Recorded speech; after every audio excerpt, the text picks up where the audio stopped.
Señal España presenta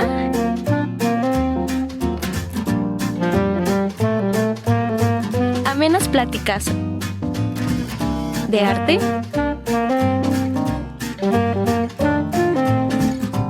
política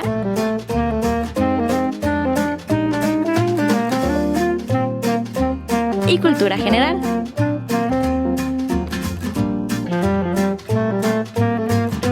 De la mano de Pilar Rincón. Bienvenidos a El Rincón de Pilar.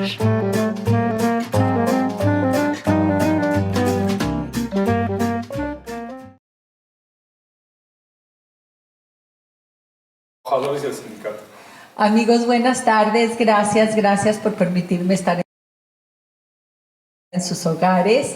¿Y qué creen? Hoy desde tierras lejanas, pero muy cercanas al corazón, desde Durango, Vizcaya, y por eso puse hoy esta Cruciaga, que bueno, yo decía la cruz de Cruciaga, hasta que alguien me dijo, Cruciaga quiere decir cruz.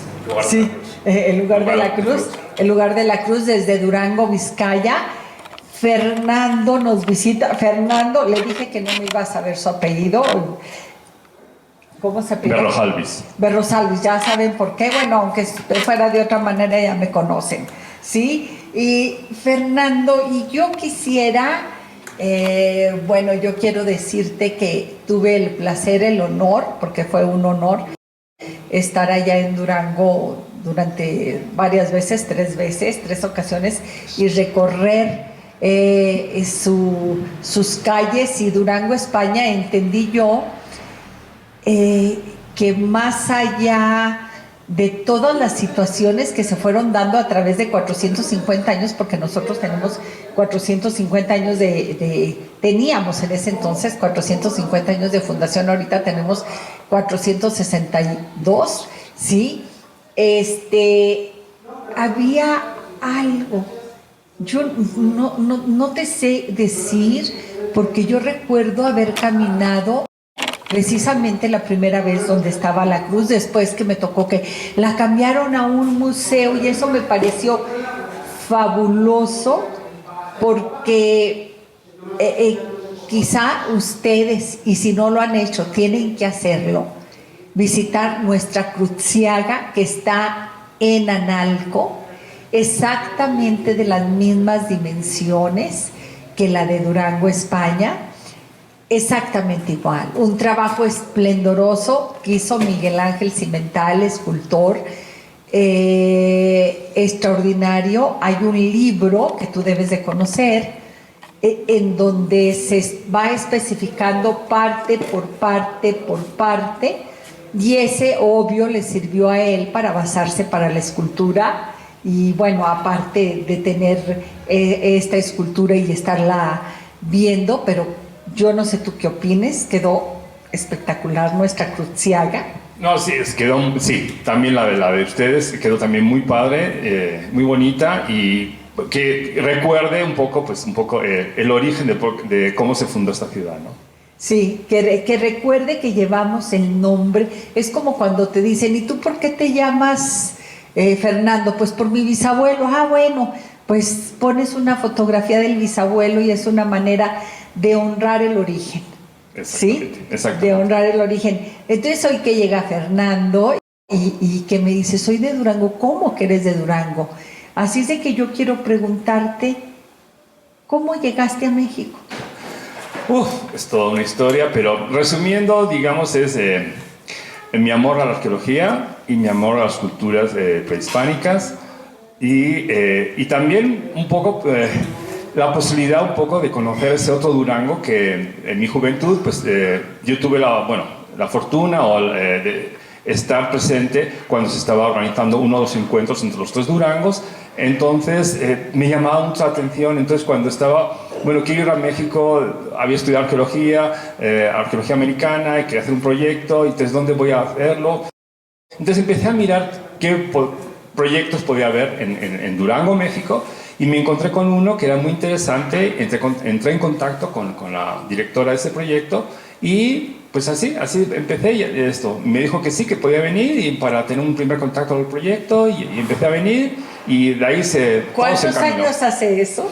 La primera vez que vine fue en el año 1992. 1992, o sea que ya tienes algunos años reconociendo a México como tu patria, como tu tierra. Sí, desde el 94 vivo aquí permanentemente. En México. En México. Pero oye, me sorprendo gratamente que en este caminar, yo siempre lo he dicho, el camino de la arqueología, y nunca me refiero realmente a la arqueología como tal, me refiero el camino del patrimonio, ¿sí? Como un valor. El patrimonio el camino del patrimonio es angosto y quienes caminamos por él, conocedores o no conocedores, yo camino por él, aunque no sea conocedora, pero me apasiona, vamos coincidiendo en la vida. ¿Sí, Fernando? Exactamente. Y entonces, fíjense, venir de Durango, pero ¿con qué creen que me entero hoy? Que elaboraste 3 de los expedientes para la integración de todo el bloque que se fue a la UNESCO para obtener la declaratoria como Patrimonio de la Humanidad del Camino Real de Tierra Adentro. Sí, fue una casualidad, o fue el destino, pero unos años antes había empezado y justamente con unos alumnos, entre ellos los cuales actualmente está con nosotros Daniel, el estudio de un sitio, de la Cueva de las Mulas, y empecé un poco el estudio de ese lugar y pocos años más tarde me estuvieron contactando porque en ese momento también estaba aquí otro también colega mío. José Luis Punzo. Exactamente. Sí, porque yo decía, bueno, de los arqueólogos en aquel momento, yo al que conocí fue a José Luis Punzo. Trabajamos en un proyecto y luego él se quedó como arqueólogo aquí en Durango. Yo seguí otros caminos, pero todavía tenía ese estudio de la Cueva de las Mulas. Y entonces él me contactó porque él sabía y estaban organizando todo este expediente. Entonces necesitamos a alguien que nos hable sobre estas cuevas que tienen arte rupestre de época colonial relacionados con el Camino Real. Entonces yo, como había iniciado el estudio, me contactaron a mí para que hiciera el estudio sobre 3 sitios de arte rupestre, uno en Durango, Cueva de las Mulas, otro en Zacatecas, Cueva de Ábalos, y otro en Chihuahua, la Cueva de las Monas. Y así, de esa manera, pues hice un estudio y se presentó junto con el resto del expediente. Y finalmente, al final, 2 de los sitios, Cueva de Ábalos y la Cueva de las Mulas, fueron se integraron sí, a la declaratoria de Patrimonio Mundial, ¿no? Uno se imagina, ¿cómo nos imaginamos la vida de un arqueólogo? Y yo quiero ser incisiva en eso porque las referencias que tenemos son por las películas, ¿sí? Tenemos que decirlo, ¿sí? Digo, creo que todos en la familia podemos tener un médico, un sacerdote, un arquitecto, pero un arqueólogo no es tan sencillo tener un arqueólogo en familia. ¿Cómo es esta vida errante de arqueólogo? Bueno, no tan errante, pero sí es una vida donde sí tienes que pasar bastante tiempo del año fuera de tu casa, de tu domicilio. Entonces tienes que amar mucho tu profesión, tienes que tener una buena vocación realmente, porque aunque es muy bonito, también puede ser un poco pesado, ¿no? Pero esa diferencia de en vez de estar trabajando en una oficina, estar trabajando en el campo, estar recorriendo, están con la gente que vive en ese campo, con ver todo el patrimonio que está ahí, todos los diferentes tipos de culturas, diferentes tipos de materiales, todo integrado en un paisaje que generalmente donde están los sitios es un paisaje increíble, espectacular. Entonces, realmente es una vida que te llena mucho en ese sentido, pero por otra parte también sí tienes que sacrificar otras cosas, porque sí estás bastante tiempo fuera normalmente de tu lugar habitual de habitación. Entonces, aunque luego lo vas un poco combinando, vas intentando equilibrar y que pues, también tu vida privada tenga su importancia, ¿no? Fernando, ahorita que dices tú en contacto, ¿estás en contacto? Sí, con el paisajes, pero estás también en contacto con sociedades, con pueblos que tristemente a veces no tenemos el conocimiento ni el cuidado, y resulta que todos ustedes y yo nos hemos encontrado quien nos vende una flechita y nos dice que se lo encontraron no sé dónde, o un pedazo de vasija, y entonces no quisiera decir que es la falta de respeto, porque es la falta de conocimiento, de cultura, y tienes que lidiar también con eso. Sí, es un poco lo que hablábamos antes, cómo un poco se entiende un poco el patrimonio. Y también un poco cómo se entiende el estudio y el conocimiento de esas sociedades. Algunas ya desaparecieron, otras todavía quedan descendientes de esas sociedades, pero es muy interesante saber ese tipo de vida que generalmente haya desaparecido, quedan muy pocos rastros, ¿no? Pero para poder tener ese conocimiento de esos tipos de vidas antiguos, es necesario que se preserven las evidencias. Entonces, a mucha gente cuando va al campo, cuando ve de repente encuentra una colección de materiales o una cerámica, una vasija, una piedra, una piedra tallada, y le gusta, sí, es como para coleccionarlas, y la lleva a casa y mira lo que he encontrado. Pero muchas veces esas colecciones al final quedan arrumbadas y la gente no le presta atención y la tiene ahí y al final ya se olvida de ellas. Pero eso altera el sitio donde estaba, altera el contexto, de tal manera que si viene un arqueólogo, ya ese contexto queda alterado y no podemos conocer al 100% o con bastante aproximación cómo era la vida y cómo era ese contexto que dejaron los que estaban viviendo allí. Entonces, es importante también entender eso, que muchas veces, pues es mejor, pues lo veo, lo fotografío, soy consciente de ello, pero mejor igual no recolectarlo, porque al final en tu casa dentro de 20 años se va a perder, nadie va a hacer caso y sobre todo no se sabe ni de dónde vino. Entonces esa es una de las grandes pérdidas, que en muchos museos hay un montón de materiales de los museos, las bodegas, que están ahí arrumbados y que ni siquiera se sabe la procedencia de esas piezas. Entonces eso es lo peor, es perder el contexto de esos materiales y a qué culturas pertenecían. Fernando, porque, bueno, como decimos en restauración, no hay mejor restauración que la que no se hace, ¿verdad? Y esto es como la cacería. Velo, sácale la foto y déjalo correr, ¿verdad? Exactamente. Pero, en contraparte de eso, siempre nos preguntamos, si no me lo llevo yo, alguien más se lo va a llevar, ¿verdad? O sea, esa es una mentalidad triste de todos, ¿verdad? Lo veo y mejor me lo llevo yo porque si no alguien se lo va a llevar. La otra alternativa es que si ven cosas que son muy interesantes, pues que den parte a los centros regionales del INAH, de cada uno de los estados, de cada una de las regiones, o a los municipios. También hay, en muchos pueblos tienen museos comunitarios, entonces dar parte a las personas que son encargadas de esos museos comunitarios. Entonces, de esa manera, bueno, no me lo llevo yo, pero si se lo llevan a unas personas que sí saben qué hay que hacer y cómo conservar esos y cómo materiales. Mostrarlo, y que lo van a ver más. Exactamente, y se va a preservar para el futuro, ¿no? Hay que para todo el mundo, no para una colección privada de una persona en una casa, ¿no? Que se lo voy a enseñar a 3 personas. Y va a quedar al final olvidada y no se va a saber ni siquiera de... ¿Cuántos casos tenemos de que mi abuelo recogió, pero yo no sé ni dónde son? No sabemos ni de dónde, el origen. Fernando, y me voy a regresar un poquito.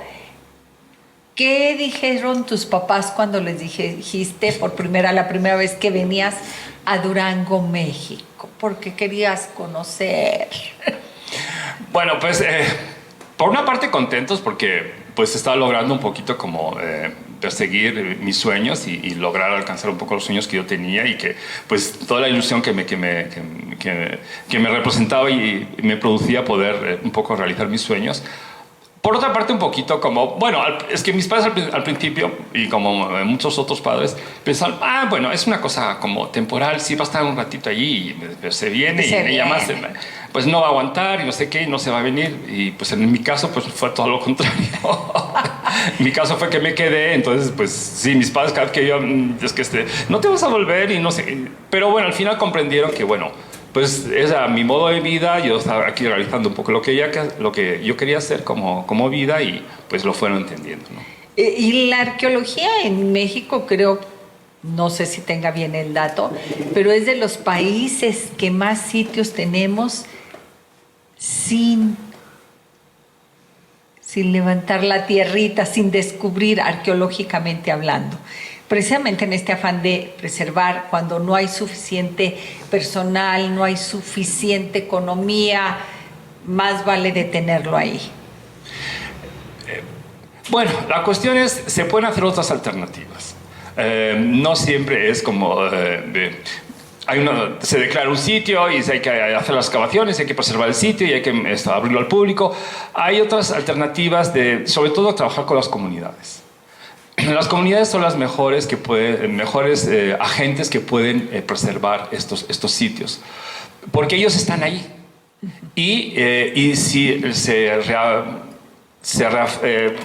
refuerza su interés, de alguna manera porque ellos saben también, de alguna manera saben lo que tienen, ¿no? Pero a veces lo tiene un poco olvidado, lo tiene un poco aletargado, pero si un poco se aviva ese interés y se refuerza un poco la importancia de lo que tienen y de la identidad que representa todo lo que tienen en su espacio, donde es esa comunidad, eso hace que lo puedan apropiarse, lo puedan tener más cuidado, que tengan interés por preservarlo. Entonces, pueden tener su propio pequeño museo comunitario. Entonces, hay diversas maneras para que no solo el Estado de manera federal cargue con todo el peso de preservar todo el patrimonio, sino hay diferentes escalas o diferentes grupos o diferentes alternativas para poder preservarlo. La idea es tener la voluntad y tener un poco los conocimientos de lo que se debe hacer, ¿no?, para preservarlo. Pero yo me pregunto, Fernando, un arqueólogo, ¿de qué vive si no está contratado bajo un proyecto específico? Normalmente hay varias alternativas. Yo pertenezco a la UNAM, yo soy investigador de la UNAM, en el Instituto de Investigaciones Estéticas. A ver, pero cuando te vienes... Bien. A ver, ¿cómo llegas a la UNAM? Cuando me vengo, vine con... una beca, acabé mi licenciatura en la Universidad Complutense de Madrid. Entonces era una beca de relación, hermanamiento o de colaboración entre la Universidad Complutense y la Universidad Nacional Autónoma de México. Bueno, esa fue la segunda vez, perdón. La primera vez vine con una ayuda de ese encuentro entre los tres Durangos. Okay. Una ayuda que me dieron para poder viajar a México y entrar en contacto con la directora, con esa investigadora que está haciendo ese proyecto en Durango. Entonces, de esa manera vine la primera vez y entré en contacto con ella. Entonces, a partir de ahí empezamos a pensar que se podía hacer algo, y a partir de ahí conseguí esa beca de colaboración que había entre la Universidad Complutense y la UNAM. Y la UNAM. Y entonces ya estuve aquí más tiempo, estuve viendo qué se podía hacer. Pero la UNAM te autoriza para que permanezcas aquí en Durango, ¿o en qué sitio estás? Bueno, estaba en México. Estabas en México. O sea, la Ciudad de México, o sea, era un acuerdo de colaboración, creo que era por 9 meses. Entonces yo tenía una asesora, como mi asesora estaba esta directora del proyecto, entonces tenía que hacer un pequeño proyecto de investigación y que planteamos como una especie como de protocolo para lo que sería mi proyecto de tesis doctoral. Entonces, esos 9 meses estaba yo acogido por la UNAM, por ese acuerdo que estaba con la Complutense, y posteriormente ya pensamos que podía presentarme al posgrado de la UNAM, presentamos el proyecto y ahí sí pedí una beca de Relaciones Exteriores. El gobierno, o sea, hay acuerdos entre gobiernos, entonces el gobierno de México también, como acuerdo también con el gobierno de España, y como tiene con muchos otros países, tiene una serie de becas que lo da la Secretaría de Relaciones Exteriores para estudiantes que vienen del extranjero en diferentes temas. Y yo apliqué para esa beca y me concedieron la beca esa. Entonces, con esa beca pude venir aquí a empezar mi doctorado. Aquí ya físicamente. No, en México. En México. Sí, o sea, residía en México porque ahí está la UNAM y hacía mi doctorado, pero venía por temporadas aquí a Durango para hacer mi proyecto. ¿Por qué a Durango? Porque era el proyecto que había... El original. Inicialmente, cuando vine a México, vine con esa ayuda de los tres Durangos, pero ya tenía el contacto de esa directora y de un proyecto que estaba empezando aquí en Durango. Entonces, y ahí fue cuando conociste a José Luis Punzo. Más tarde, porque se integró más tarde al proyecto. José Luis Punzo un poquito más tarde se incorporó al proyecto. Es el proyecto Hervideros, que es el que dirigía la doctora María Aretiers, también de la UNAM, también del Instituto de Investigaciones Estéticas. Ella comenzó el proyecto y yo fui una de las primeras personas que me integré. Y luego se fueron integrando varias personas Algunas sí acabaron sus tesis, sus trabajos, otras no, pero fuimos formando un grupo bastante importante y como 2 años más tarde se integró José Luis Punzo también como estudiante de licenciatura. Y sucede esto, que en la vida podemos hablar de un Durango cultural, de un Durango turístico, pero resulta que hay algo mucho más interesante, ¿sí? No, y no menos importante, que es el Durango arqueológico, ¿sí? Sí, bueno, como en todo México. Digamos, como en todo México. En todo México. Como en todo el mundo. Y como en todo el mundo, pero sí hay esto. Las culturas de aquí también son importantes y son muy interesantes y hay procesos muy interesantes dentro de la arqueología de Durango y que pueden ir desde hace 5.000, 6.000 años antes del presente, lo que pueden ser hasta arqueología de hace como de colonial también, ¿no? Entonces hay toda serie de culturas, de temas, de diferentes tipos de sociedades, diferentes tipos de materiales, de evidencias muy ricos también aquí en Durango, ¿no? Y entonces de esta manera ya te quedas en la UNAM tú. Digamos, yo lo que hice fue acabar mi doctorado, luego hice un postdoctorado y luego al final conseguí un puesto de investigador, esta vez en investigaciones estéticas de la UNAM, pero en la unidad de Oaxaca, porque la UNAM abrió una oficina en Oaxaca hace como 17, 18 años. Y te manda allá. Y ahí así donde voy. Pero estamos hablando que te integras a este proyecto de elaborar los expedientes del Camino Real de Tierra. Eso fue, sí, eso justo cuando, un poco antes de ya irme a Oaxaca, está haciendo mi postdoctoral y ahí es cuando me contactan para hacer ese. Cuando te habla José Luis Punzo y que te dice, vente. No, me dice, pues estamos haciendo, o sea, tú estás estudiando la Cueva de las Mulas, necesitamos un estudio de la Cueva de las Mulas. Y además tenemos otras 2 cuevas que también son interesantes y que son de arte rupestre colonial. Es tu tema, pues. Hiciera tu tema. Yo lo que estaba estudiando, por eso me contactaron, porque justo en ese momento ya llevaba como 1 año o 2 estudiando esa cueva. Esa cueva. ¿Regresamos?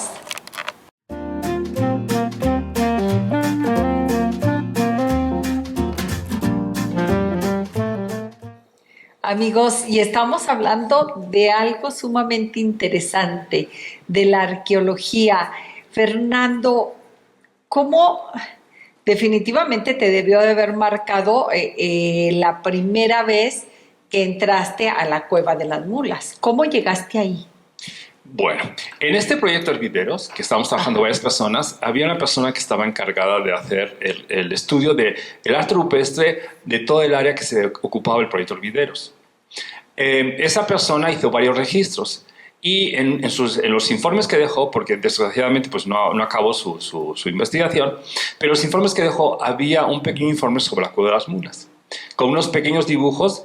Entonces, yo en mi tesis doctoral, en mis investigaciones, había hecho la arqueología de los tepehuanes. Yo fui el primero que empezó a hacer arqueología de los tepehuanes, en el sentido de buscar, investigar, excavar, recolectar piezas prehispánicas que se pudiera atribuir, estos son los tepehuanes, y poder también fundamentarlo. Entonces fue como difícil, pero bueno, ahí estuvimos.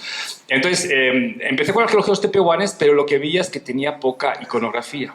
Había poca imágenes que estuvieran relacionadas con esos materiales, porque son las primeras excavaciones. Entonces, lo que vi en esos estudios, informes de esta compañera, es que esta cueva tenía ya motivos de época colonial. Se notaba eso. Entonces, y por la zona donde estaba, entonces, indudablemente tenían que haber sido los tepehuanes.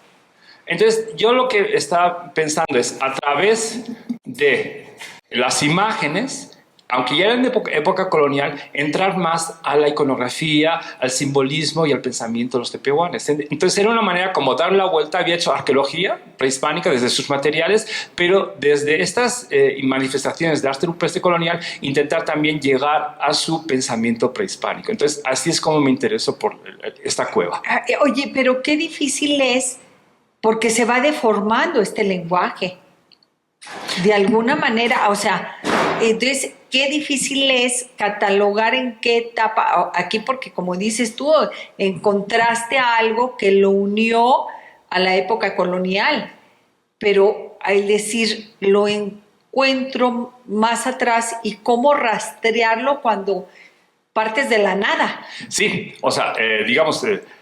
Eso es lo que me ocurrió por varias comparaciones, varios materiales. Sí, o sea, es como todos estos pueblos que en el norte, que aparecen en muchas crónicas, los Irritilos, los Cocoyomes, muchos pueblos de los que no sabemos nada de ellos, solo sabemos el nombre que aparece en las crónicas, en las fuentes, pero no sabemos nada más. Y lo que nos dicen los cronistas, lo que ellos quieren decirnos. Lo que nos quieren inventar a veces. Pero no tenemos realmente los materiales que ellos mismos nos hablen de cómo eran estos pueblos, ¿no? Que a través de sus propios materiales, a través de sus propias producciones, de sus evidencias, podamos conocer a esos pueblos. Entonces, fue muy difícil, pero o sea, era pues con métodos arqueológicos, con fechamientos, con comparaciones, con diversos métodos que utilicé para poder atribuir, decir, esto realmente es un material de Tepehuán prehispánico, ¿no? Pero sí fue muy difícil, pero ahí empezamos, ¿no? Y luego, posteriormente, José Luis Punzo en el Valle de Guadiana hizo unos estudios ya más de época colonial, de los primeros asentamientos de época colonial, pero también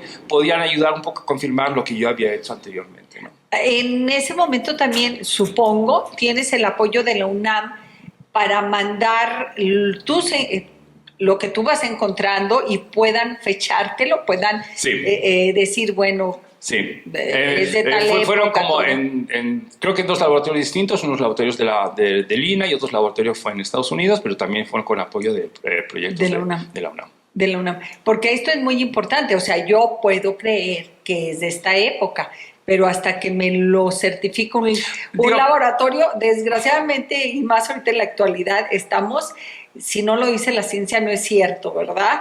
O sea... Y no solo por los fechamientos, son diferentes métodos que utilicé en la tesis, métodos también relativos, no es un fechamiento absoluto, un tipo de análisis de laboratorio, sino, el método estratigráfico, las comparaciones de materiales, diversos métodos que se utilizan para poder... Pero también había... Lo que encontramos es que a la entrada de la cueva había manifestaciones que podían ser de época prehispánica de las culturas mesoamericanas que estuvieron aquí en Durango, okay, a la entrada de la cueva.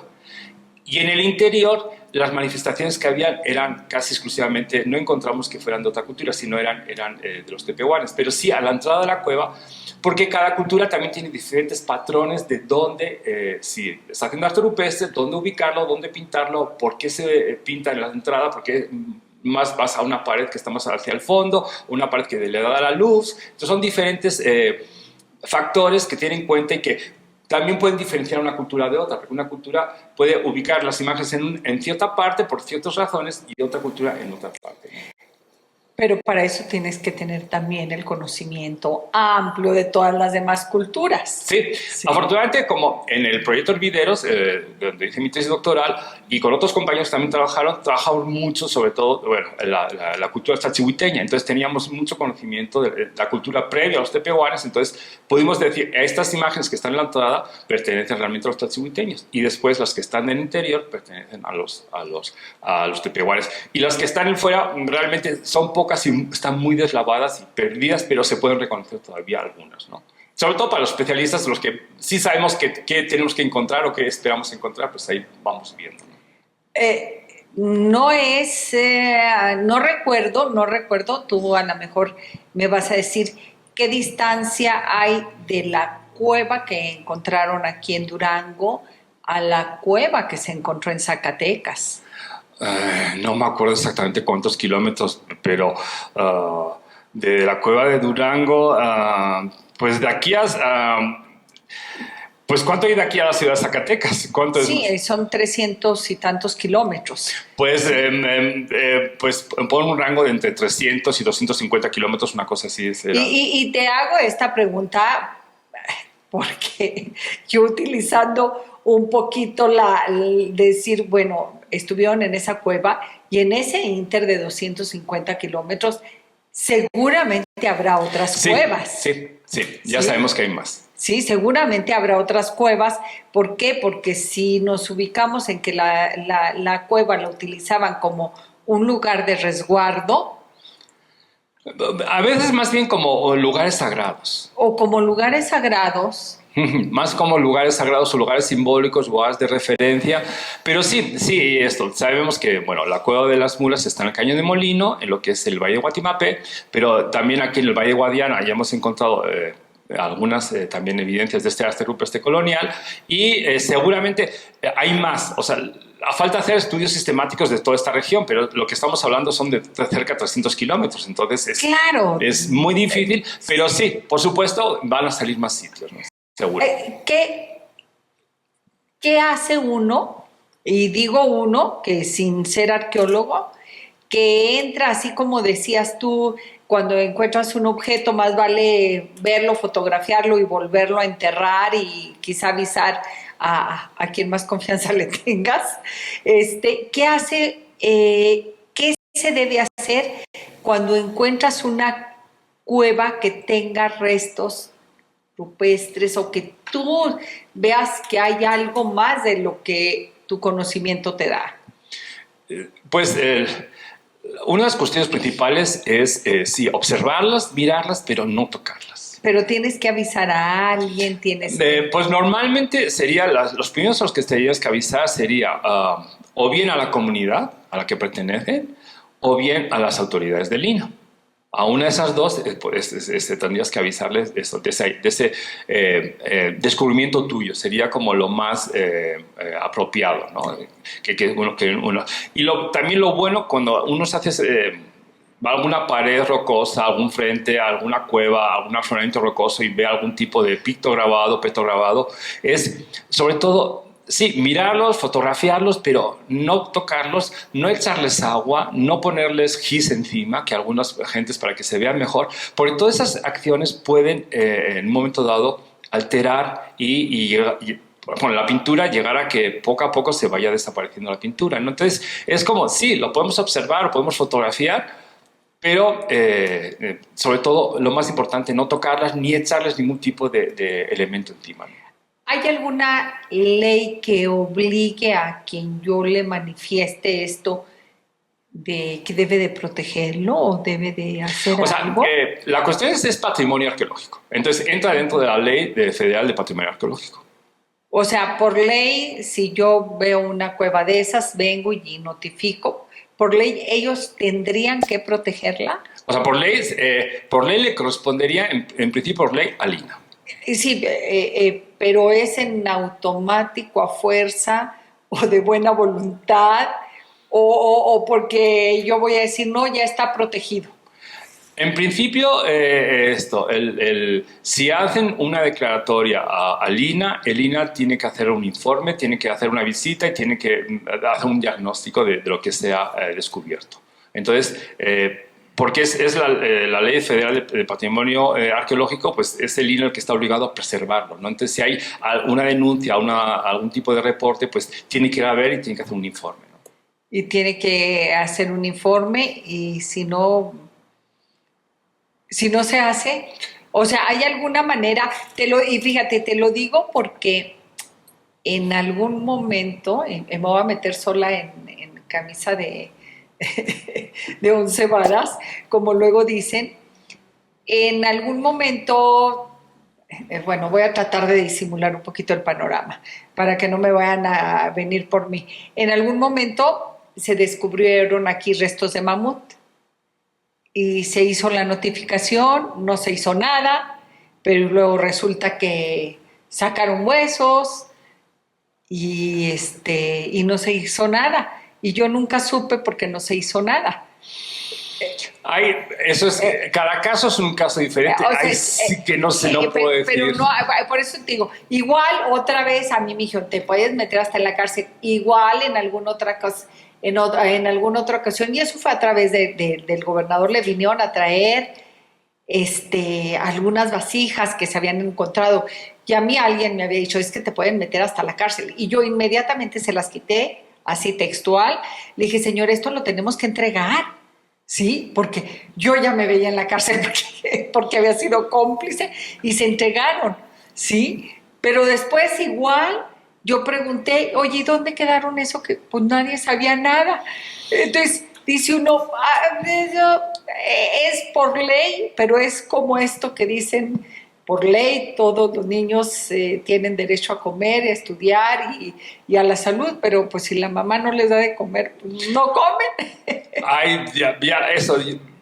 Ay, digamos que yo ya no sé muy bien cómo, o sea, yo llego hasta el punto en que, bueno, pues sé que esa ley lo que hace es que el INE es el encargado de preservar todo el patrimonio arqueológico, histórico, pero el patrimonio en general, y que normalmente cuando se hace una denuncia o una declaratoria de que se ha encontrado algo, pues el INE tiene que hacer como una visita, un informe, más allá de si no hace, si hace, o que después del informe que se hay que hacer o que no hay que hacer, pues no soy del INE, entonces no, y esa ley tampoco soy inexperto en esa ley, no puedo saber mucho más pero bueno, en principio pero yo creo que es de civilidad, eso sí es lo que sí sabemos. O sea, lo que nos concierne a ti, a mí, a cualquier ciudadano es el respeto. Yo creo yo creo que en eso sí tenemos que basarnos, ¿sí? De decir, no sé lo que les corresponde a los demás, pero a mí me corresponde no dañar. Sí, eso sí, eso sí. Es ser conscientes de que en un momento dado es mejor o sea, dejarlo donde está y avisar a algún tipo de autoridad, aunque sea la gente de la comunidad, del pueblo, de la agencia, porque en un momento dado estás alterando el contexto que después un arqueólogo o una persona especializada puede dar una información mucho más rica sobre quién estaba allí, por qué están esos restos allí, qué se hizo en ese lugar, ¿no? Entonces, si simplemente con un afán de coleccionismo lo recogemos, lo llevamos a la casa y... Porque nos ha pasado y tenemos mucha experiencia de que, pues sí, mi padre recogió estas cosas hace 40 años, pero ni se acuerda de cada pieza en dónde están, y de dónde las recogió, de dónde procedían, en qué lugar y con qué otras piezas estaban, ya ni se acuerda. Entonces quedan arrumbadas en un lugar y se ha perdido toda la información de esa pieza. Y puede ser una pieza muy importante. Entonces, en principio es eso, si encontramos algo que es interesante, pues mejor dejarlo en el lugar, fotografiarlo y avisar a algún tipo de autoridad. Ok. Oye, Fernando, ¿qué sentiste cuando te comunicaron que el expediente había pasado y que teníamos la declaratoria? No, pues una gran ilusión porque, primero porque la defensa de ese lugar, en principio porque ese lugar es muy, o sea, yo lo había estudiado y yo sabía que es muy importante, que es muy interesante ese lugar, entonces que qué bueno que se haya declarado y que pueda servir para que mucha gente lo conozca, ¿no? Y por otra parte también es uno de los grandes, digamos, satisfacciones de este trabajo del arqueólogo es que sirva para que mucha gente lo conozca, ¿no? Esa es un poco la idea de que cosas que uno sabe como especialista que son muy valiosas y que pueda servir para que otras personas, la gente, ya más de Durango, pueda conocer las cosas importantes y valiosas y interesantes que tienen, ¿no? Y bueno, quizá a lo mejor muchos de nosotros no tenemos la idea de la importancia que es esto, pero para darme una idea te preguntaré, curricularmente tú dices, participé en la declaratoria de estas dos. Sí. Sí, o sea, es importante, porque tú en tu currículum lo pones. Espero, sí, exactamente. A las demás personas a ver qué importancia le dan o no le dan, pero sí, yo pongo en mi currículum que participé en el estudio que dio lugar a que se declarara el Camino Real como Patrimonio de la Humanidad y que 2 sitios que son parte integrante de los sitios que forman parte de este Camino Real. Y que tú estuviste ahí, que tú hiciste ese expediente, el de las cuevas.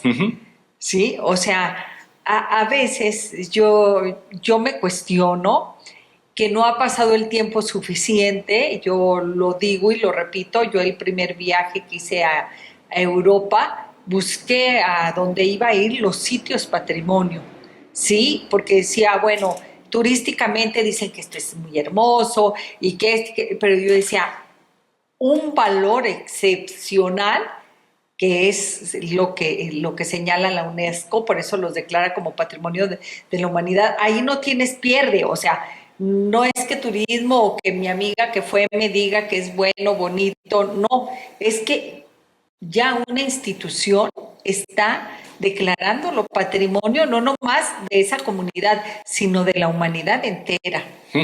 Sí, exactamente. O sea, tiene todo un apoyo, un soporte por detrás que está avalando la importancia que tiene. Porque como tú bien sabes, el expediente pues es todo un expediente bastante pesado y lo examinan varios evaluadores. Entonces es todo un proceso bastante pesado y largo. Y no es fácil que llegara hasta que alguien se declare un sitio, un lugar, un camino, algo, un fenómeno cultural que se declare patrimonio de la humanidad. Digo, eran varios tomos de los sitios que llevábamos y pasa un año en que se examina y luego viene la parte de ICOMOS a hacer la supervisión, pero yo quisiera que nos dieras una idea de qué era lo que presentabas en ese expediente, en el de la Cueva de las Mulas. Bueno, digamos que está un poco relacionados, pero para que entendamos qué planos, fotografías, no sé. Digamos, sí. Sí, se presentaron plano, fotografía y todo un estudio que intentaba, bueno, primero los dibujos, analizar las imágenes y una vez analizar las imágenes, la atribución cultural, la atribución temporal y esas imágenes, ¿de qué nos están hablando? Y entonces, a través de lo que nos estamos hablando y que están relacionados con el camino real de Tierra Adentro. ¿Cómo justificar? Muy ¿Cómo relacionadas. decir si es cierto? Entonces, eso es un poco lo que se explicaba en este expediente, ¿no? De cómo esas imágenes, del impacto que causó ese camino real en las poblaciones que estaban en ese lugar.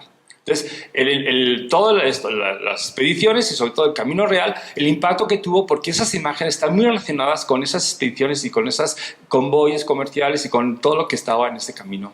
Lo que atravesaba, porque era un fenómeno cultural en movimiento, o sea, no eran nada más, eran carretas de bueyes, eran muchos animales, eran todo lo que se ponía en movimiento en esas expediciones que se llevaban al norte, era todo algo que para unos pobladores del norte de Durango, que nunca habían visto todos esos animales, esas personas, esos caballos, entonces debía ser algo increíble. Increíble, claro, había que justificar todo esto, el expediente no nomás es sacar la fotografía y decir, por aquí pasó.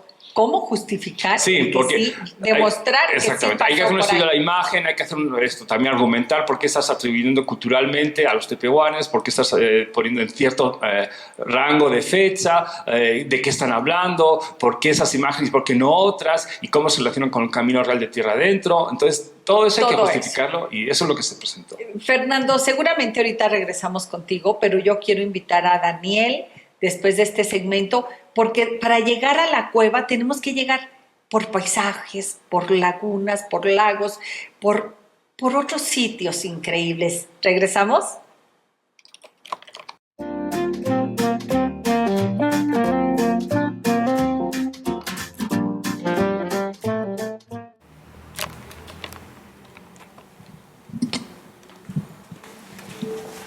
Amigos, y estamos con Daniel Herrera. Daniel, ¿arqueólogo también? Sí, también arqueólogo y historiador del arte por maestría y doctorado. Sí. Ándale. Híjole, ¿qué tal, Pues un apasionado acá, enamorado de Durango. ¿Eres de Durango? ¿De dónde eres? No, yo nací en la Ciudad de México, ahí Ajá. es donde estudié arqueología y justamente en el marco de un proyecto del doctor Fernando Barujalvis tuve mi primera experiencia de arqueología aquí en Durango, justamente registrando este sitio Patrimonio de la Humanidad por la UNESCO, la Cueva de las Mulas. Y fue tu primera visita, o sea, ya hace 12, 14 años. 20 años. 20 años, ya me perdí en la vida, Doc. Fíjate, 20 años, pero es que te ves muy jovencito. Sí, soy tragaños. Ya, acá, Fernando no, pero ya se ve ya se ve de 30, pero...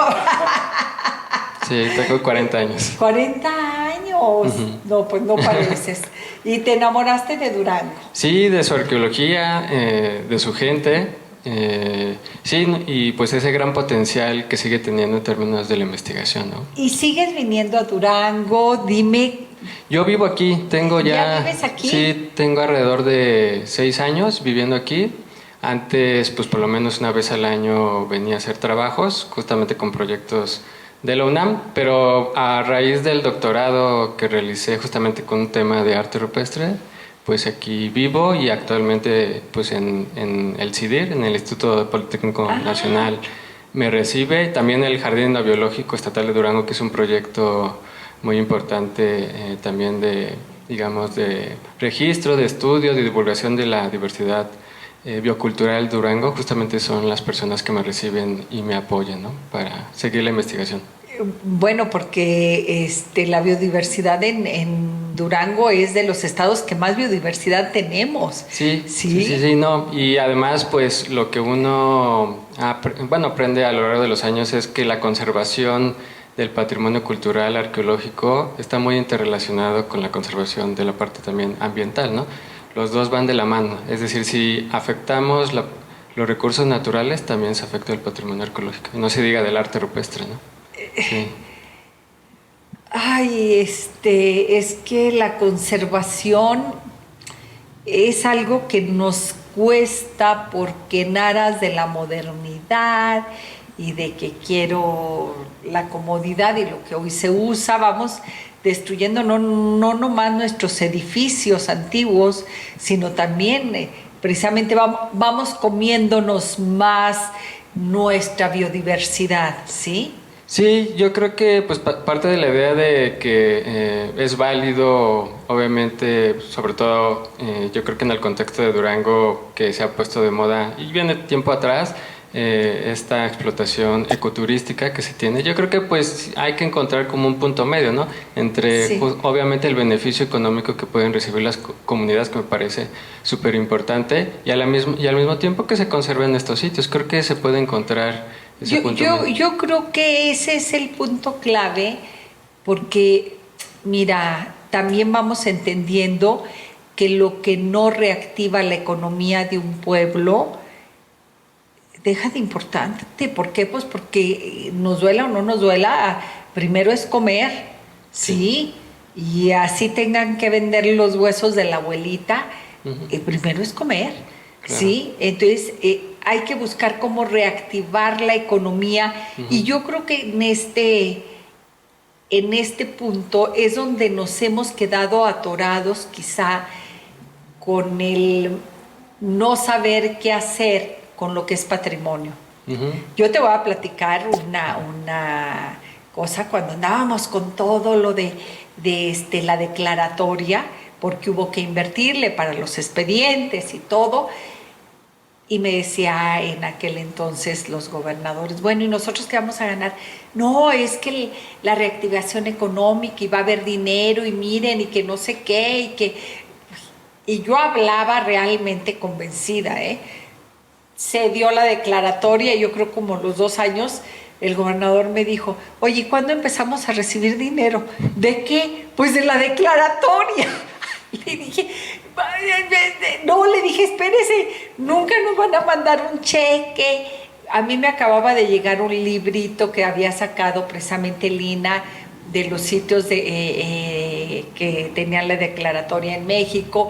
Le digo, no, es que el dinero viene a través de lo que nosotros sepamos hacer con esa declaratoria. Ellos lo único que hacen es ponernos en la lista, ¿sí? Y ya, pero ese es el punto que creo que aún seguimos sin saber qué hacer, porque hay 2 temas en los que nos perdemos. En los planes de manejo, ¿sí?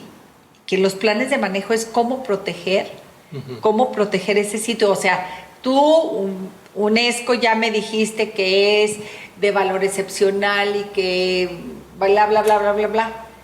Pero ahora me corresponde cuidarlo. Claro, sí, y también, estos planes de manejo es algo obvio, pero tiene que generarse a partir de las circunstancias muy particulares del tipo de bien patrimonial. Es decir, no es lo mismo proteger un edificio que un sitio, pues justamente que es lo que platicaremos acerca de un sitio de pintura rupestres, que implica pues una mayor fragilidad. También hay que ver el contexto particular de cada uno, cómo se encuentra. No es lo mismo proteger un elemento arquitectónico que está en un ambiente urbano, que pues habría más condiciones para estar al pendiente de que no se destruya, que un sitio que esté en un ambiente más rural, más alejado, que complica la visita continua y el monitoreo, como puede ser un sitio de arte rupestre. Entonces, son esas circunstancias las que también tenemos que considerar a la hora de cómo también encontrar ese punto medio entre, digamos, el beneficio económico que puede tener para la comunidad de estos nombramientos, ¿no? Entonces, justamente ahí creo que es vital la experiencia de lo que ha sucedido en otros contextos cuando se nombran como patrimonio de la humanidad en muchos de estos espacios. Es decir, hay alternativas, sobre todo yo creo que en el caso del arte rupestre, no necesariamente a la visita pública, sino a la creación. Por ejemplo, ahora, desde luego, el nombramiento fue un contexto, como es obvio, una época muy específica, pero actualmente pues tenemos toda una serie de tecnologías como visitas virtuales, modelos 3D que pueden ser ayudar, una herramienta para que dentro de un contexto de un museo comunitario o a través de las redes sociales se pueden conocer muchos de estos espacios, ¿no? Y a ver, dentro de ese contexto, ¿no hay actualmente del Camino Real una manera de visitar los sitios de manera virtual? No, justamente en uno de estos varios eventos muy oportunos donde pues, se discute justamente cómo está muchos de estos sitios en términos de la gestión, conservación, de la investigación de varios de estos espacios del Camino Real de Tierra Adentro, justamente hay proyectos como yo diría más, no digamos un esfuerzo en común, sino hay desarrollos individuales en términos de hacer visitas virtuales, pero justamente en el contexto de Durango no lo tenemos. Lo que tendría que decir es que justamente junto con el doctor Fernando Berrojalbiz lo que queremos hacer es que ya lo tenemos, justamente generar estos modelos 3D, porque pues sí nos preocupa siempre la fragilidad de la visita pública de estos sitios, que como alternativa lo que se puede ofrecer justamente es visitarlos virtualmente, ¿no? Claro, porque en el mismo plan de manejo se me barrió, como se dice, tiene una palabra, ¿cuántas personas pueden claro. La capacidad de carga. La capacidad de carga. Sí. La capacidad de carga tiene que delimitarse y determinarse. Sí, es algo muy importante. De hecho, justamente la Cueva de las Mulas, el sitio con este nombramiento en Durango, en el municipio de Nuevo Ideal, justamente tiene unas condiciones que hace todavía más difícil y mucho más frágil la visita pública a este. Y de manera general lo describiré. La cueva presenta, digamos, en su entrada, su acceso es sumamente inclinado, de manera que además es muy estrecho, de manera que no permite la visita de grandes grupos de personas. De hecho, desgraciadamente se presentan alrededor de visitas que hemos tratado de contener de 100 personas que quieren visitar, pero eso, pues cuando tú visitas un sitio arqueológico tiene un impacto, querramos o no. Se crean ciertas condiciones con infraestructura para que ese impacto sea menor. Ahora, dadas las condiciones actuales de la Cueva de las Mulas, no presenta ningún tipo de infraestructura que disminuya las alteraciones. Entonces, que un sitio reciba tanta gente es complicado. Ahora le sumamos que, dado que la cueva se encuentra sumamente inclinada, en muchas ocasiones la gente, al tratar de visualizar las pinturas, llegan a pisar zonas donde justamente hay expresiones que ya no se ven muy bien, ¿no? Entonces todo eso pues se tiene que contemplar y hace digamos necesario antes de digamos permitir el acceso, la visita virtual público. Y obvio no hay una persona que esté ahí cuidando. Además, sí. No hay quien te diga sí, pásale, no, detén, ya hasta aquí. Digo, he estado en otros lugares en que 3 personas antes que yo, ya no puede entrar ninguna otra persona más, y hasta mañana por esta carga de personas que no. He estado en lugares que, bueno, acabo de estar en Islas Galápagos, que es, o sea, me pasó esto que agaché, tomé unos corales, los estaba viendo y me dijo el guía, los puedes acariciar, sacar fotografías, pero no se te ocurra llevarte uno. Y los caminos señalados, igual me salí tantito del camino para sacar una fotografía, inmediatamente regreso, o sea, ni un paso. Es más, creo que me agarró con el pie, y que es una señalética muy sencilla porque es con los mismos materiales de la región. O sea, súper estricto, y ahí precisamente fue, o sea, nomás 50 personas diarios a cada isla, si no, nada, o sea, no hay nada, no hay poder ni de dinero, ni de influencia, ni de nada, porque no hay nadie. Sí, y justamente por eso, sobre todo en los proyectos que colaboramos junto con el doctor Fernando Berrojalbiz, y en este caso del Jardín Endobiológico Estatal de Durango, nos interesa mucho el trabajo con la comunidad, ¿no? Yo creo que el futuro es más bien trabajar con la comunidad para que ellos se involucren en la conservación de estos sitios, es decir, que sean ellos mismos los que hagan las visitas guiadas, obviamente con instrucción previa para que ellos, digamos, incorporen ciertas estrategias esenciales para justamente que el impacto de la visita sea lo menos posible, ¿no? Entonces, justamente esta vigilancia, ¿no? De no tocar. Incluso nos dijeron previo qué clase de zapatos deberíamos de llevar, Sí, para el impacto que dices tú, no vaya a ser que pises algo o vayas a, no sé, yo decía, bueno, pero sí, me gustó ese extraordinario cuidado que se tiene. De hecho, una de las políticas que se tiene precisamente en Europa, de hecho no me dejará mentir el doctor, es que en muchos de los sitios, de hecho, ya no dejan entrar. Ya no dejan entrar. No dejan entrar. Y bueno, a riesgo de que obviamente el doctor tenga otra opinión, pero a lo largo de los ya de 20 años que tenemos trabajando, mi opinión sincera es que la cueva de las mulas no presenta las condiciones para necesariamente recibir visita pública. Por eso la alternativa de hacer visitas guiadas, de visitas virtuales, sería muy importante. Además, un ingrediente muy importante es que las pinturas ya no se ven muy bien. Entonces, por cuestiones naturales, los escurrimientos de agua han dejado velos salinos.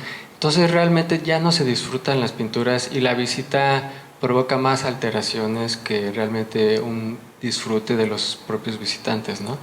De hecho, bueno, también pensábamos, el doctor mencionaba cómo este es un sitio de decenas que hay de arte rupestre. Yo diría que como alternativa podríamos a futuro considerar otros sitios que podrían ser mayormente visitables que la propia Cueva de las Mulas, ¿no? Entonces, al final hay alternativas, justamente, no se trata de prohibir la visita a estos lugares, pero sí de manera ordenada, ¿no? Y justamente también en diálogo constante con la comunidad, ¿no?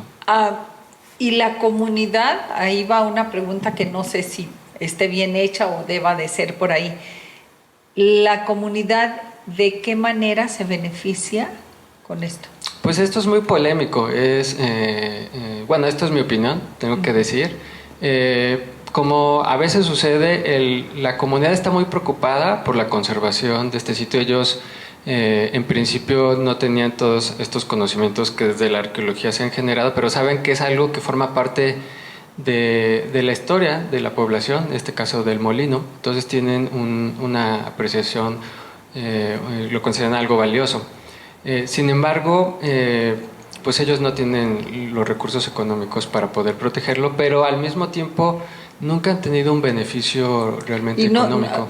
Porque yo creo que también tenemos que buscar eso, de decir, a ver, tienen que cuidarlo y a cambio van a cobrar, pero no pueden dejar pasar más de 20 personas. Sí. Yo recuerdo en alguna cueva que estuve en Francia, creo que es en la única cueva que he hecho alguna visita física. Ahí digo, casi nos amarraron las manos, ¿verdad? Digo, no fue literal, pero sí, yo recuerdo que era, y yo recuerdo porque lo dije, bueno, es como entrar a un quirófano, ¿sí? Que entras con tus manos hacia atrás cuando entras al quirófano, digo, mi esposo es cirujano, entonces por eso lo sé, porque he estado en quirófano y me sentí así esa vez, de decir, es como, o sea, ellos para proteger, que decían, es que va más allá de tu intención, va más allá de tu intención, cuando menos piensas ya te estás recargando, o sea, no querías tocar, no era para tocar y ver, no, va más allá de la intención, claro. Así es de que manos atrás, ¿verdad? Sí, y como usted claramente nos platica, pues es que siempre puede llegar gente con muy buenas intenciones ante la falta de vigilancia, pero también suele suceder que no, y pues ya hemos tenido 2 eventos, bueno, un evento muy grave de vandalismo justamente en el año 2020 sobre las pinturas mismas, que afortunadamente el Instituto Nacional de Antropología se atendió y retiró, pero la cueva sigue con condiciones, pues sin, digamos, una protección que no nos permita visualizar que no pueda repetirse estos eventos, ¿no? De hecho, por ahí ya hay nuevo vandalismo con GIS, no sobre las pinturas, pero hablo precisamente que hay que seguir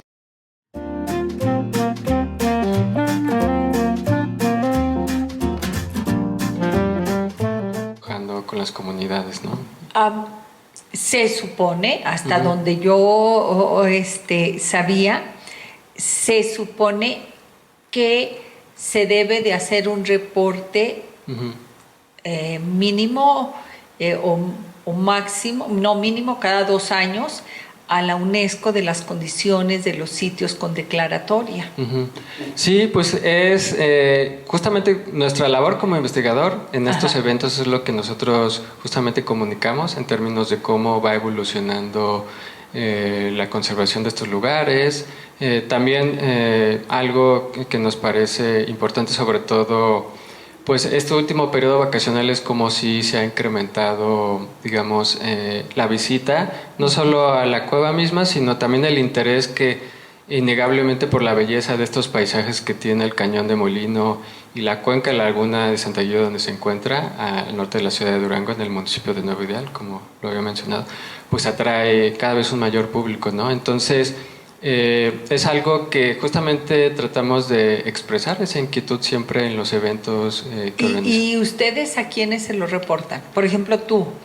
Claro, el diálogo ahorita es justamente con el Instituto Nacional de Antropología e Historia. Con ellos queremos justamente trabajar esta situación, pero lo que reconocemos es que también va más allá del INAH, hay que involucrar sí, va más allá del INAH, y te lo digo porque a mí me tocó en algún momento el Estado parte, firma un acuerdo más allá del INAH, no federal, sino los estados partes, se firma un acuerdo de que, pues no recuerdo exactamente las palabras, pero en que sí se involucrará y tomará parte para la gestión y el cuidado y la protección de los sitios. Claro. Sí, porque el INAH viene siendo un ente supervisor y quizá de lineamientos, pero no ejecutor.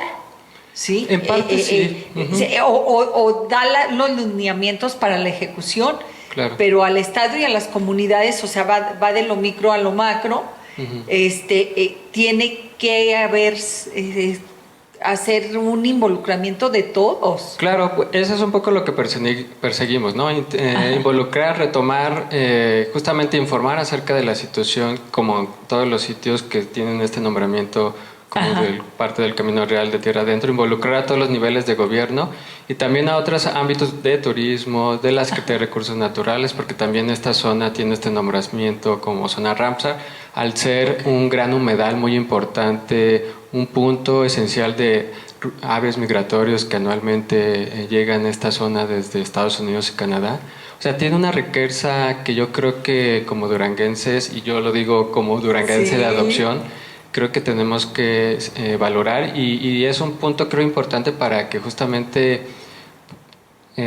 pues como propio de nuestra sociedad a veces abusamos de estos recursos o hacemos un mal manejo de esos, pues justamente hagamos conciencia, ¿no? Fíjate, Daniel, que ahorita recuerdo una frase que seguramente todos hemos escuchado y que viene bien al tema: lo que es de todos no es de nadie. O sea, como tenemos todos realmente que involucrarnos, desde mi parte como sociedad, como ciudadano, tiene que involucrarse turismo, cultura, como lo dices tú, en lugares específicos según su orografía, tiene que ser desde la Conagua, desde otras instancias. Entonces, como que es más, hasta educación, la Secretaría de Educación, precisamente en esta culturalización con los chavos, con toda la juventud, de qué se tratan estos sitios, dice uno, nadie agarra el paquete, es tan pesado, tan grande, tan importante, que es difícil agarrar este paquete. Sí, y de hecho, bueno, quiero platicar que es algo de lo que estamos muy orgullosos, que también el doctor Fernando Berrojalbiz forma parte, porque al final ya lo hemos platicado, pero es involucrar a la comunidad, ¿no? A la comunidad. Y, por ejemplo, parte de, si bien esto tiene que, digamos, aumentar, replicarse, seguir año tras año, que lo hemos tratado de hacer, es los talleres que hacemos con los niños directamente en las comunidades, ¿no? Creo que es algo importantísimo. Claro. El hecho de compartirles qué sabemos sobre las pinturas, o sea, que valoren, que ellos, en principio, que no lo conocían, que tienen un sitio patrimonio de la humanidad por la UNESCO, es algo que creo importantísimo, y que ellos justamente se apropien de esas imágenes con actividades más lúdicas, más allá de pues estos lenguajes que no son muy ayudan a la divulgación que usamos en la ciencia. Entonces, más bien con actividades como pintar, recrear estas antiguas expresiones, es algo que hacemos en las comunidades alrededor de este sitio, en El Molino, en Guatimapé, La Soledad. Y es algo que justamente en este mes de octubre, no quiero dejar de dar a conocer, vamos a continuar, ¿no? Y pues yo creo que lo están haciendo de manera extraordinaria, porque yo creo que, yo les digo que el día que cambiemos nuestros discursos y digamos, soy de Durango, patrimonio de la humanidad, lo demás es añadidura, pero lo más importante es que soy patrimonio de la humanidad. Claro. ¿Sí? Sí, que haya algo, o sea, que estamos ofreciendo algo que es digno. Sí, o sea, que lo que sea, somos patrimonio de la humanidad. Daniel, porque estamos hablando de Nuevo Ideal, que muchos visitamos. Bueno, nosotros pasamos por ahí porque Saúl es de Santiago, y claro que conocemos Nuevo Ideal, pero resulta que también hay otra comunidad que son los menonitas. Claro. Y que también tienen su propia ideología, y que también tienen su propia manera de ver las cosas. Sí. Que son emprendedores, y que también tendrán sus propios intereses, porque claro, por algo llegaron ahí. Claro, y yo creo que como parte de la comunidad también tenemos que dirigir justamente este tipo de talleres.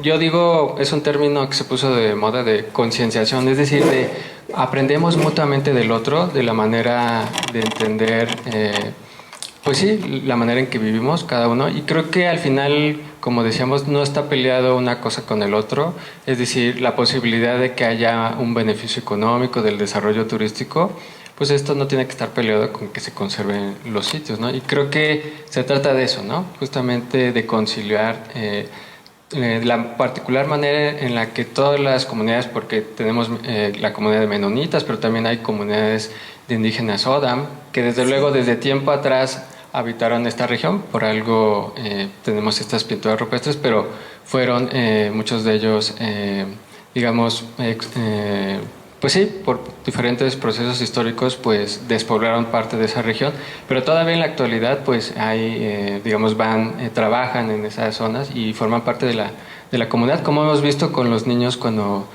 vamos a los talleres, pero también no se diga a los grupos de campesinos, que también es muy válido la manera en la que, por un lado, ellos conciben este patrimonio o se interrelacionan con su ambiente, ¿no? También. Entonces, todas esas visiones, por contrario de esta idea de privilegiar una, la idea es como integrarlas, ¿no? Y justamente generar estos planes de manejo, ¿no? Sí, porque o nos integramos o quedamos fuera, los que quedan.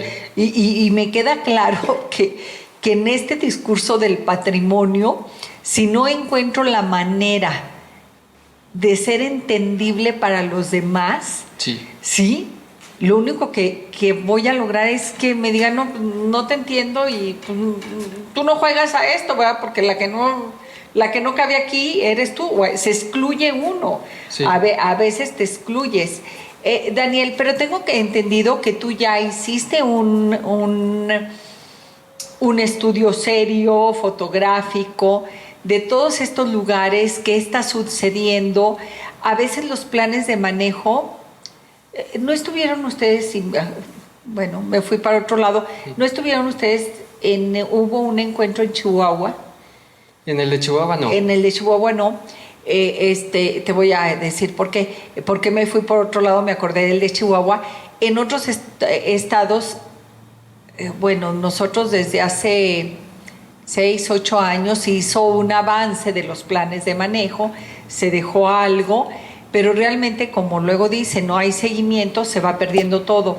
En otros estados nos han invitado, hemos participado en algún momento y sí se ha avanzado y todo. Trabajando con las comunidades, ¿no? Su fotográfico de todos estos lugares, qué está sucediendo. A veces los planes de manejo, ¿no estuvieron ustedes, bueno, me fui para otro lado, ¿no estuvieron ustedes hubo un encuentro en Chihuahua? En el de Chihuahua no. En el de Chihuahua no. Te voy a decir por qué me fui por otro lado, me acordé del de Chihuahua. En otros estados, bueno, nosotros desde hace 6, 8 años hizo un avance de los planes de manejo, se dejó algo, pero realmente, como luego dice, no hay seguimiento, se va perdiendo todo. En otros estados nos han invitado, hemos participado en algún momento y sí se ha avanzado y todo.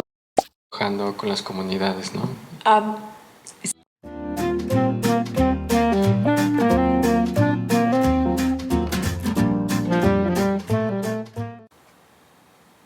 Amigos, ya estamos con Daniel Herrera. Ay, que me va a hablar, nos va a mostrar estos bellos paisajes, pero que de alguna manera vamos trastocando, pero lo que aún podemos conservar, lo que aún podemos hacer. Es más, no sé ni de qué me va a hablar, pero háblanos, Daniel, platícanos sobre esto. Claro, bueno, quería primero hacer una introducción en términos de, bueno, todo esto ha sido posible, este registro en términos de, pues como un monitoreo del estado de conservación tanto de la Cueva de las Mulas, tanto gracias en el marco del proyecto del Fernando Berrojalbiz de la UNAM, ha sido posible estos apoyos, de CONACYT también ha sido gracias a eso, y actualmente pues todo esto se marca dentro de un proyecto que CONACYT me ha permitido de estancia postdoctoral, justamente de analizar esta interrelación de las sociedades prehispánicas con su territorio. Entonces, justamente en este marco es que pues hemos pues notado un deterioro de la situación, ¿no? Sobre todo, bueno, aquí en esta primera imagen vemos, aquí se ve a la derecha la entrada de la Cueva de las Mulas. Esto es una imagen ya del 2024. Pero bueno, por ahí también tenemos otras imágenes de tiempos anteriores porque pues hay justamente un desarrollo turístico con cabañas y esto que hablábamos precisamente de los cambios en el paisaje que se ve. O sea, estas cabañas no estaban cuando Sí. se dio la declaratoria. Sí, no estaban, ¿no? Y si hubiese habido un plan de manejo. Sí, si hubiera un área de amortiguamiento más amplia, pues esto... Sí, recuerdan que siempre hemos escuchado que después de las vías tantos metros no nos pertenecen y que después de los ríos tantos, pues así es esto para que nos demos un poquito Claro, de idea. y no se trata ¿Sí? pues de evitar la construcción de edificaciones, sino se trata de que pues este tipo de arquitectura puede ser de una naturaleza que no impacte en las características de los paisajes, ¿no? Aquí está la Cueva de las Mulas. Sí, exactamente. Sí. Entonces, bueno, también esto que hablábamos acerca de los accesos, como sobre todo pues ese contraste de los caminos, sí, de terracería que permitían el acceso a la Cueva de las Mulas y a este punto muy conocido, seguramente lo conocen, de Charco Azul, muy visitado, que es más uno de los atractivos mayor que la propia cueva, y entonces desde luego como una manera de facilitar el acceso a carro, lo cual también podríamos cuestionarnos, es decir, ¿por qué no sería inclusive más disfrutable que hubiera un cierto punto donde se dejan los carros, por ejemplo alrededor de la comunidad, y entonces caminar, acceder al sitio de manera... Y ir disfrutando el paisaje. Sí, y aquí bueno, lo que vimos es que pues se construyó este camino de cemento, en muchos casos alterando sitios arqueológicos que teníamos al lado, que estábamos analizando justamente con el doctor Fernando Berrojalbiz, ¿no? Entonces, bueno, también es algo que pues hay que cuestionar, ¿no? Cosas más puntuales también en términos de tener diálogo con las autoridades, por ejemplo, también como parte de este desarrollo turístico, desde luego, es necesario la luz eléctrica, que no sé también, a ver qué cuestionamos, ¿por qué no unas cabañas, como sucede, por ejemplo, en el Tecuán, hay, donde, en esta área natural protegida, donde no tienen luz, justamente para privilegiar este aspecto natural de este espacio, pero bueno, se construyeron estos postes de luz que fueron... O simplemente las celdas solares, por Dios, por ya ejemplo, estamos en el siglo, que sí, es lo que está rifando, como y pues, dirían los chavos. justamente se pusieron donde también había varias zonas con estructuras arqueológicas, ¿no? Por ejemplo, hay otro caso y aquí les ponemos, aquí está el antes y pues el después, ¿no? Sobre todo también me parece importante, estamos hablando del patrimonio cultural, pero esta zona en términos ambientales ya les había platicado, parte del proyecto también pasa por este registro florístico de la vegetación. Sí, que es muy importante y que justamente esta zona es una zona transicional entre lo que llamamos estos matorrales xerófilos, es decir, de ambientes más desérticos con los bellos pinos y encinos. Entonces, por eso es muy relevante, muy importante esta zona que por desgracia se está alterando. Aquí vemos justamente ya sin la vegetación y los postes y la destrucción, ¿no? Que vemos y aquí, en esta imagen anterior, lo creamos o no lo queramos creer, cada vez que hay esta inserción en la tierra de un elemento, la tierra parece que protesta y se convierte en algo árido. Claro. Y dice uno, oye, pero si pues nomás era cuestión de este hoyito. No, hay un cambio. Claro, y lo mismo, ¿no? También no se trata de que no haya la presencia de estos elementos, pero pues se puede tomar mejores decisiones en qué lugar, que tenga en qué un menor lugar impacto. Y hasta que sean de madera o algo, ¿sí? Y yo creo que al final lo importante es que aquí tenemos que tener un diálogo constante con todas las autoridades, ¿no? Ejidales, municipales. Aquí, bueno, pongo otro ejemplo porque en el mismo Charco Azul tenemos expresiones de arte rupestre de otros periodos más antiguos. Y pues se están construyendo, pues esta zona es la más visitada. Sí, el Charco Azul. Se construyeron una serie de asadores y justamente al lado de las pinturas, ¿no? Entonces... el humo, todo lo que va a afectar. Ya por ahí tenemos ahí algunos rayones, por ahí aquí vemos las pinturas. Sí. Entonces por ahí pues vemos como pues se visita y pues es inevitable, ¿no? Y de hecho pues los propios ejidatarios nos comentan pues que no tenían pues sí, conocimiento de que había expresiones. Entonces mucho menos son cosas que se pueden evitar, al final no es tan complicado. Entonces justamente yo creo que por eso esto puede ser como una especie de parteaguas en términos de que este beneficio económico y el desarrollo turístico no está peleado con que se conserven, ¿no? Claro, nomás es decir sí, pero ¿cómo? Sí, ¿verdad? Claro. No te estoy diciendo que no, nada más es el cómo. Siguiendo las recomendaciones al final, ¿no? Y también porque pues tenemos, por ejemplo, un acceso que se construyó hace poco para acceder en principio en carro, después justamente en Charco Azul, pero con las crecidas de los ríos por ahí se deslavó, pero por desgracia fue justamente al lado de un sitio, aquí pueden ver el camino, y fue al lado de un sitio que tenemos de pinturas rupestres, ¿no? Que ahí no se ven las pinturas, pero justamente están aquí, o sea, es decir, la maquinaria pasó de manera muy cercana y pues de todos modos va a tener un impacto directo porque pues ahí va constantemente. Claro, desde el polvo, desde todo, ¿sí? Es un impacto que no vemos, pero con los años y con el tiempo sí va a quedar ahí. Claro, y bueno, esto es como en esencia, resumiendo un poco como los elementos como que se han hecho más visibles en términos de estos últimos años y estos últimos meses. Sí, ahora corrijo, quiero también mostrarles sobre todo que ya les había platicado que en el año 2020 teníamos pues este vandalismo muy fuerte de aerosol en negro sobre las pinturas que muy atinadamente el INAH respondió de manera expedita y inmediata para el retiro de los mismos.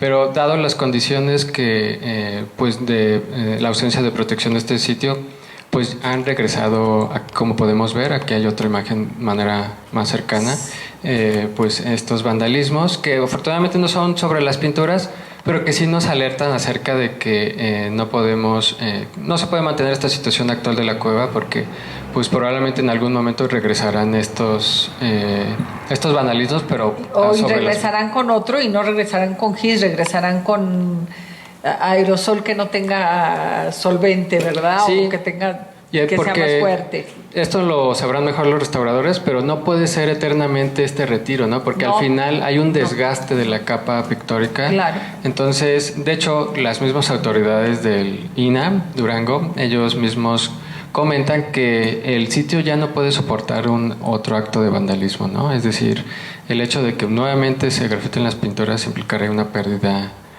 completa, ¿no? Entonces, por eso toda esta situación pues nos alerta y nos preocupa y también nos pone en acción justamente para comunicar la situación que se vive en esta zona y actuar, ¿no? Claro, Daniel, porque qué triste sería que el INAH, que es la institución que lo puede hacer, determinara que se cierra permanentemente, ¿sí? Que se clausura. Claro. Sí. Sí, de hecho, bueno, hay que analizar esa situación, ¿no? Sí. No se descarta ninguna posibilidad, sobre todo en bien de la conservación. En bien de la protección. Sí. Pero una cosa es decir, la vamos a proteger. Es como decir, me vas a poder ver a través de una reja o te voy a clausurar, te voy a tapar. Claro. ¿Sí? O sea, hay pasos y ahorita estamos, yo creo que en un momento en que se puede proteger. Y hay alternativas. Antes de llegar a clausurar. Claro, y hay todas estas alternativas que hemos platicado, visitas virtuales, también la posibilidad de que más bien se visiten a largo plazo, porque también esto, no queremos que se repita un poco la misma situación con la Cueva de las Mulas, es decir, ir trabajando con la comunidad para que tal vez en alternativa a este sitio que es todavía más frágil que otros, pues tal vez haya otro sitio como justamente los de Charco Azul, que ya pues ahí están muy visibles, muy al alcance, pues tal vez esos sea más fácil que la gente se dé una pequeña explicación. Digo, ya se visitan, ¿no? Entonces, creo que sería eso como alternativa inclusive que la misma Cueva de las Mulas. Al final de cuentas hay muchas opciones todavía y creo que todo pasa por justamente reunir el esfuerzo de todos, ¿no? De todas las autoridades. Sí, bueno, digo, hay opciones como cuando fuimos a donde Saúl, que estaban todas las esculturas que yo pensaba que eran de a de veras y que resulta que las habían protegido. O sea, porque ya lo vemos en Villahermosa, sí, que hicieron ya su parque en que dices tú, yo cuando llegué pensé que iban las cabezas monumentales. Y yo llegué y pensaba, y eso hace 20, 30 años, y nada, resulta que yo no, las otras las cambiamos a otro parque para protegerlas, este es para el público y puedes acercarte y sacarte la foto y todo, ¿sí? O sea, esto ya se ha estado haciendo, ¿sí? O sea, ya hay experiencias muy buenas. De hecho, dentro del mismo INAH, la experiencia, por ejemplo, de las pinturas rupestres Patrimonio de la Humanidad por la UNESCO de Baja California, donde, por ejemplo, tú solamente puedes visitarlas, como ya nos platicabas en Europa, pues acompañado de un guía. Hay una excelente conservación, cuidado de las mismas, y hay un beneficio de la comunidad. También porque, como hemos discutido en varias ocasiones, este es un sitio de varios que concentra esta región. O sea, hay una riqueza de sitios de arte rupestre, de sitios arqueológicos. Hay un sitio ahí mismo. Seguramente tienen presente la zona arqueológica de la Ferrería, esta zona que monumental, con arquitectura. Claro. Pues ahí tenemos un sitio igual o más grande, que muchas de las piezas, por ejemplo, que integran la colección de los doctores Ganot y Pechard justamente provienen de este sitio. Entonces, creo que al final se puede proteger, se puede encontrar un punto medio para que se proteja estos sitios y además la comunidad pueda tener un beneficio. O sea, se les reactive la economía, o sea, creo que la finalidad sería reactivar la economía de las comunidades, sí buscar el cómo sí, pero también buscar el cómo hacer las cosas sin que se deterioren nuestros sitios patrimoniales, Y ¿sí? eso que dices también es muy importante, que me preguntabas, y que este recurso llegue a todos. Porque a veces llega a unas pocas manos, ¿no? Entonces yo creo que este recurso realmente llegue a la comunidad es muy importante, ¿no? Y sobre todo para que no tengamos comunidades abandonadas. Sí. O porque al final, pues es su patrimonio, ¿no? O sea, es de ellos, ¿no? Y yo creo que como sucede con las comunidades indígenas en Durango, que ahorita justamente es otro tema, pero estamos viendo cómo como en el caso de este morral, pues se utiliza, se tiene un bien económico, pero para unas solas personas y no llega para ellos, ¿no? Entonces también eso es muy importante, ¿no? Y yo creo que en la medida que justamente nos preocupemos por ello, ellos también van entonces a ser más activos a la hora, o involucrarse más a la hora de justamente darse cuenta que es importante protegerlos, ¿no? Protegerlos. Daniel, ¿no han trabajado cerca de la Secretaría de Educación? No, hace falta tocar esa puerta, sin duda. Sí. Hay, muy indirectamente, bueno, estuve a propósito de la pregunta que le decías al doctor Fernando Berojales de cómo se puede uno, digamos, dedicar a esta profesión. Sí, ¿de qué vives? ¿De qué vives? Cuando me preguntan que de cómo vivo de pintora, yo me conseguí una fundación, claro. La Fundación Sepúlveda. Sí. Okay. Bueno, creo que a futuro eso es lo que hay que buscar también. Y para alguien que pues inicia de cero en una aventura de venir a vivir a Durango, pues yo estuve dando clases en secundaria, a nivel estatal, en secundarias públicas, y sin duda, bueno, esta experiencia me concientizó acerca de la importancia. Mis clases, que además como profesor de historia era platicarles acerca de este patrimonio, ¿no? O sea, creo que eso es importantísimo, pero esto desde luego hay que replicarlo de manera que los maestros pudieran implementarlo como algo ya cotidiano.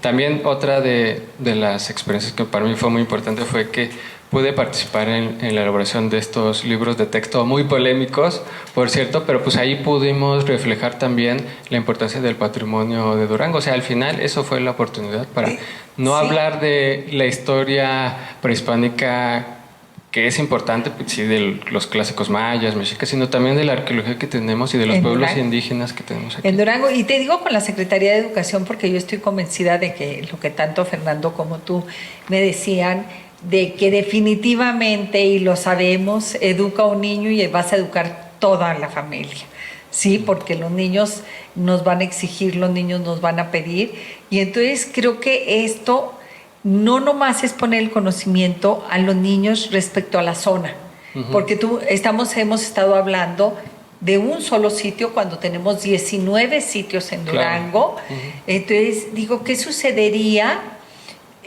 con nuestros niños, nuestra población de primaria y secundaria, si supieran que 19 sitios del estado de Durango tienen esta declaratoria? Para empezar tendríamos que hablarles de qué es una declaratoria, ¿verdad? Claro. Sí. Y quisieran ir a visitarlos, pero también quisieran cuidarlos, y nos exigirían a los adultos que los cuidáramos. Eso nosotros lo vemos y creo que es la parte más bella a la hora de desarrollar los talleres. O sea, ya vemos muchos de estos niños en su momento en el Molino, la comunidad cercana a la Cueva de las Mulas, pues ya son guardianes de estos sitios. Ya son guardianes. Ya son ellos mismos los que nos dicen, oye, no, pues fíjate que tales personas visitaron nuestro sitio, o no, fíjate que hay otros sitios nuevos, ¿no? Ellos se convierten en los arqueólogos del futuro, ¿no? También.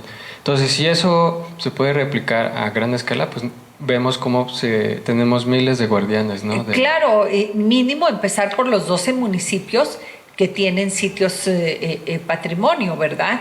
Es decir, sí, quisiera que en cada escuela y en cada lugar, pero tenemos que empezar, por algún lado tenemos que tomar el hilo.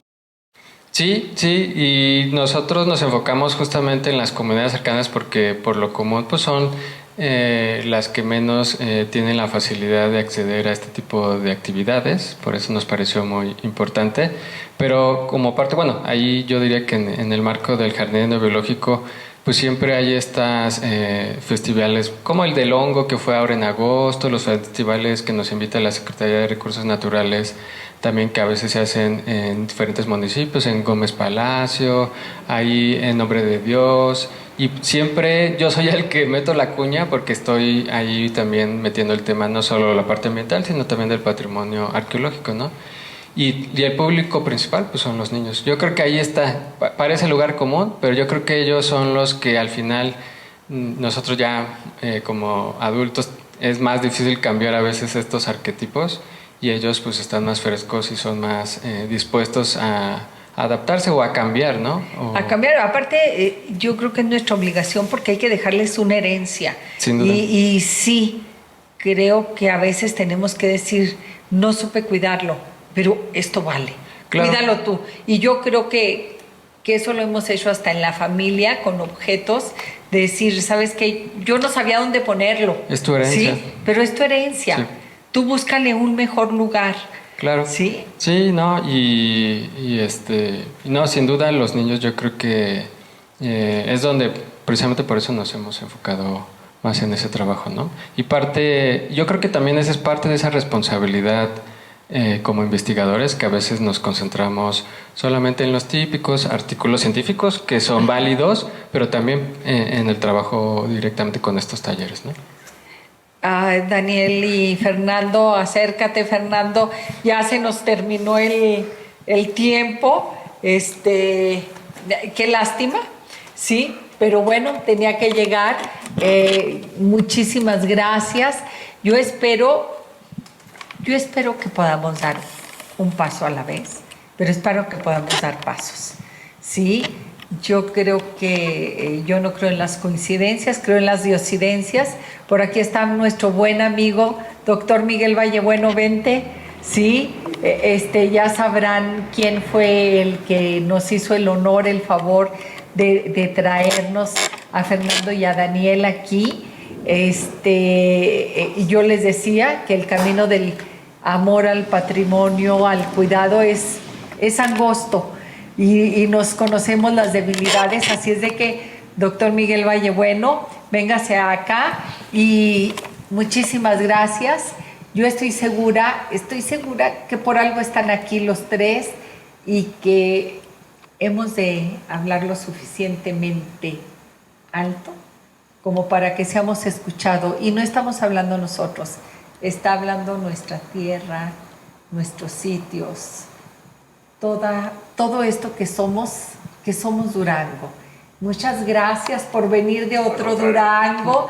Ha sido un placer no pude evitar sacar y presumirte a mi Cruciaga, que la traje de ahí, que anduve con la alcaldesa en aquel momento buscándola porque ella tenía nomás una para mandársela al gobernador y esta tuvimos que ir a conseguirla en la tienda donde las hacían, donde las vendían. Y que ha sido un placer y un día volveré a pasar por ahí. Claro que sí. Y muchas gracias, Daniel. Gracias. Muchas gracias a los dos porque tú ya eres mexicano y tú ya eres de Durango. Los dos somos de Durango. Sí, los dos se declaran. Sí, así es de que no saben. Por partida doble. Sí.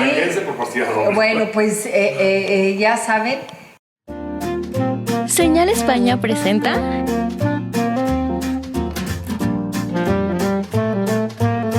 amenas pláticas de arte,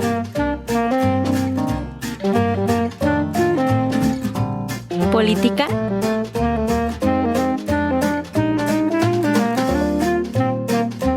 y cultura general.